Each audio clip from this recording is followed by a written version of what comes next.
overhaul presses. So overhead presses అనొచ్చు.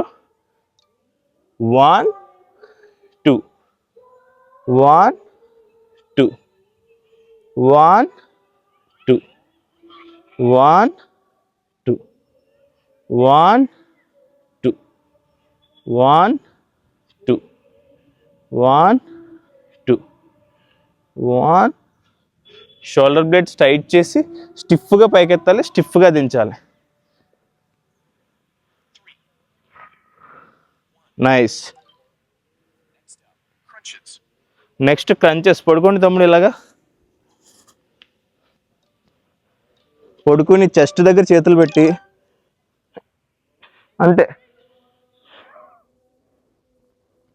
ఇక్కడి నుంచి ఇక్కడి దాకా కదిలితే చాలు.